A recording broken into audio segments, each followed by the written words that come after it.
fulfillment of human rights. And rights groups such as Haiti Health Initiative is supporting this mission by organizing activities to empower young Nigerian girls with the skills needed to drive positive change in their communities and beyond. We have joining us now to talk some more about the impact of the International Day of the Girl Child, Rhoda Robinson. She's the Executive Director of Haiti Health Initiative. Welcome, Rhoda. It's good to see you again. Hi, Kemi. Good morning. Breakfast. All right, so how does the theme resonate with you? Sorry? How does the theme of this year's International Day of the Girl Child resonate with you? Okay, thank you, Kemi. As you said, this year's theme is Girls' Vision for the Future. And it's very important that we understand that over time, a lot of girls had not had a voice. Like, when girls were in a space, they were expected to keep quiet, and all decisions were made for them.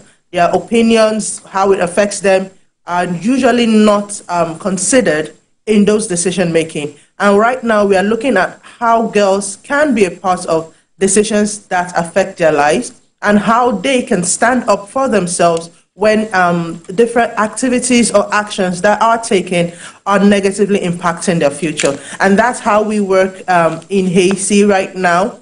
We're celebrating the Day of the Girl Child by hosting a series of activities across Nigeria targeted at adolescent girls everywhere so that they understand that their voice counts and they can use their voice to affect their future and change what they do not like about the society today.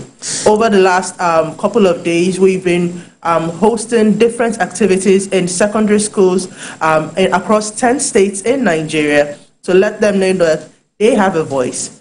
They deserve to be safe from all forms of violence, and they deserve to live healthy and productive lives and be educated so that they can dare to dream for the future and actualize their dreams for themselves. Well, the international agreement like Convention on the Rights of Girl Child still exists, but then girls still face some challenges, especially in developing countries like ours and some other countries within Africa and beyond. Can you assess the progress made in securing their rights globally and locally, and what are the challenges or the gaps that still remains to be filled? Yes, if you look at the last couple of decades that we've had, we've seen a marked progress in political will and policies that protect the rights of the girls. We've seen Nigeria sign on to a lot of these policies. We've seen Nigeria develop policies and laws to protect girls in the country. We have the Child Rights Act, we have the VAP Act that protect girls from all forms of violence, especially harmful traditional practices. But what we are facing now is that we are currently seeing a movement, a pushback on these policies, on these protective laws that threaten the safety and the equality of girls in society today. And this is what we need to, this is why we need to continue pushing back and continue putting on effort to ensure that girls understand that they do have equal rights, and it is their right to live free from violence. It is their right to have an education. It is their right to contribute to society, and it is their right to be protected. Over the last couple of months, we've heard of the pushback on laws protecting girls from FGM. We've heard of more girls being married off as teenagers. We've heard of an increase in new HIV infections. More on the girls' side, over 50% of new HIV infections affect girls. And we see that a lot of times girls do not have the platform to speak out, to talk about these issues, and to be heard. And that's one of the things that we've been trying to do as well. We have a program called PAVE, Platform for Advancing the Voice and Empowerment of Girls.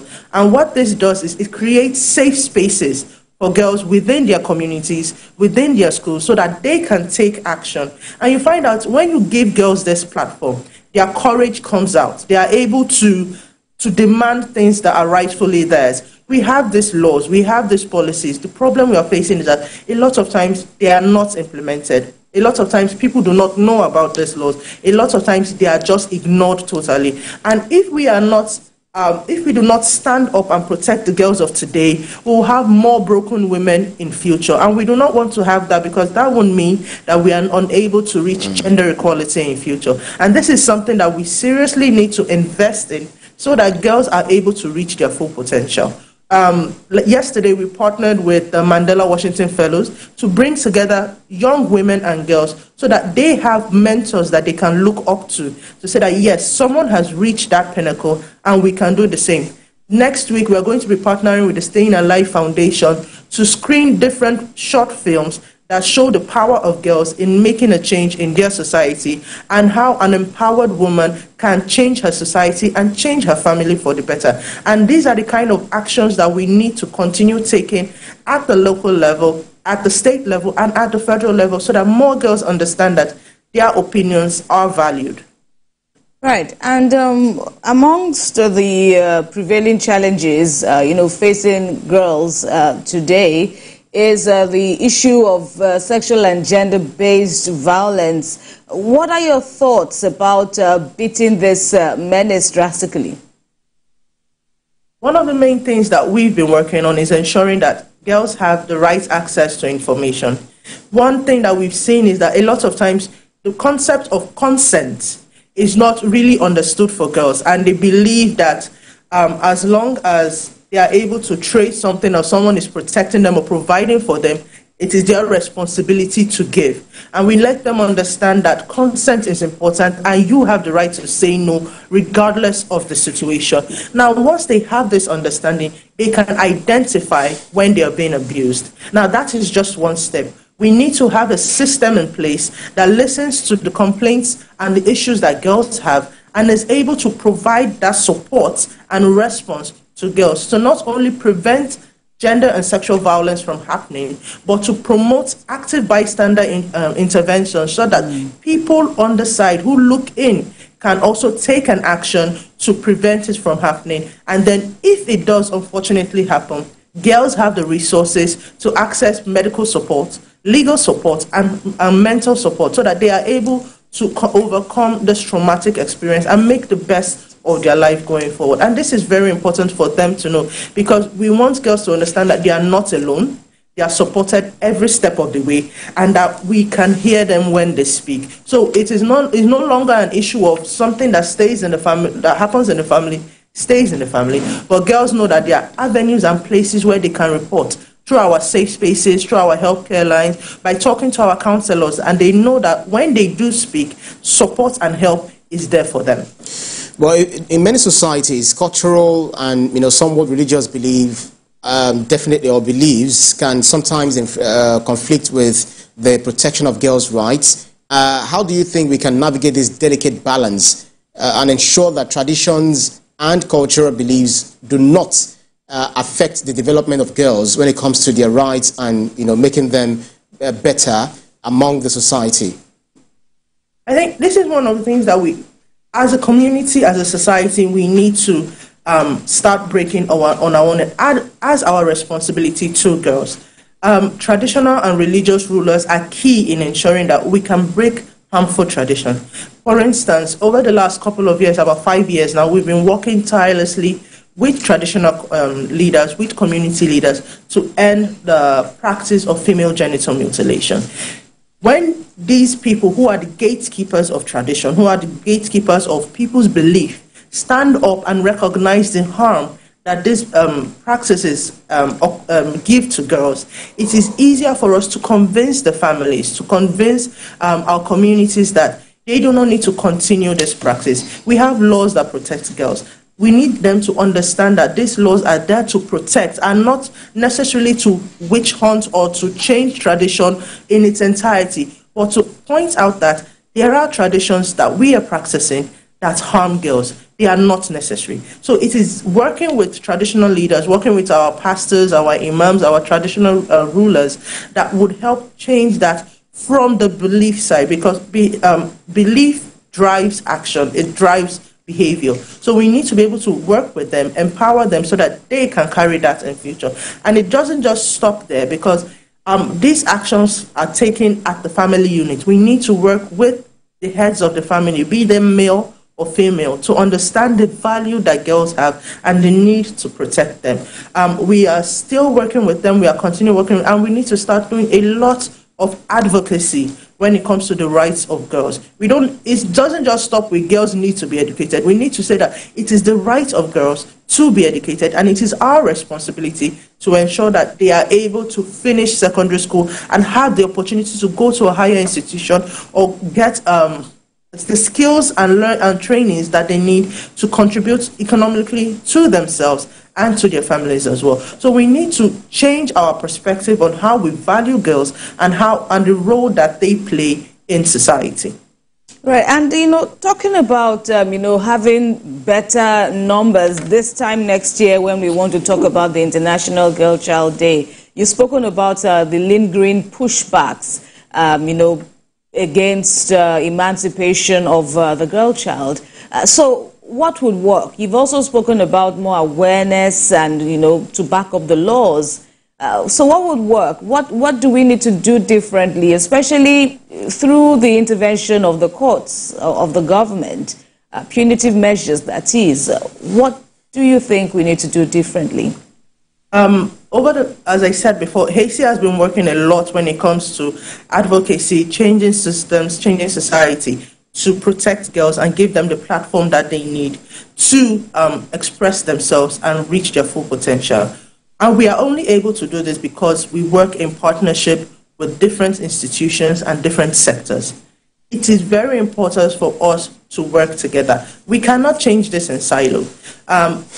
We have to work with the media. We have to work with, and not just traditional media now, influencers on social media, on digital media. We have to work with the media. We have to work with the communities, and we have to work with the government.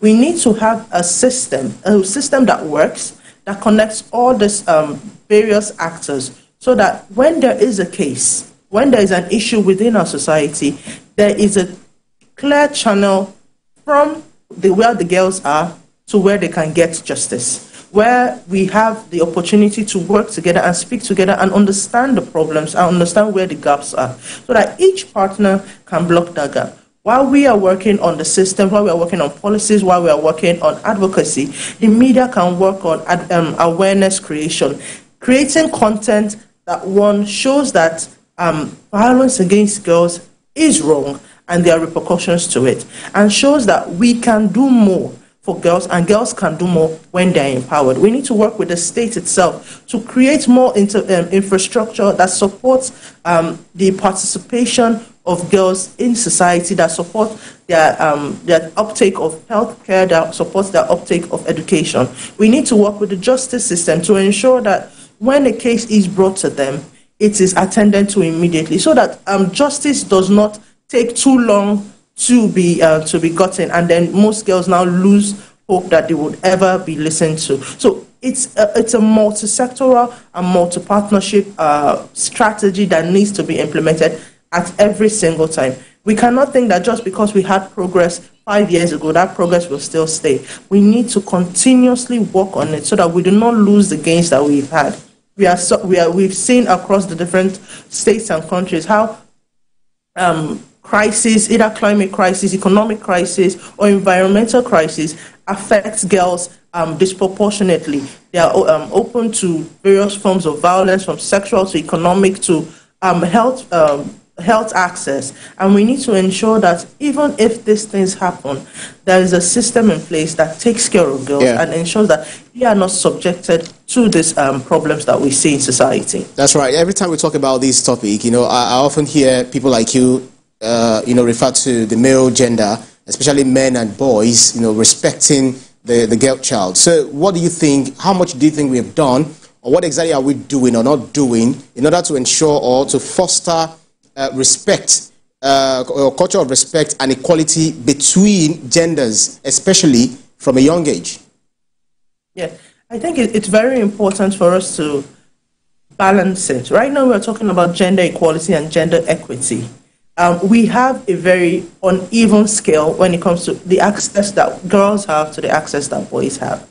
We need to ensure that girls have the resources that they need, and boys understand the importance of girls having that resource. Because at the end of the day, we stand a risk of having an overly empowered population, and then another population that do not understand why this is happening. So we need to balance that awareness. We need to balance that understanding. A lot of times you'll find that when we have programs, there's a mix of how much information is going out and what kind of information is going out. So it's important that boys understand that girls have that right, and it is their duty to ensure gender equality. That's why we call men and boys allies of gender equality, because it has to be equal. We are not looking for a situation where it's 10 years down the line, 15 years down the line, a century down the line. It is now an unequal perspective that we have, that now the boys are the ones that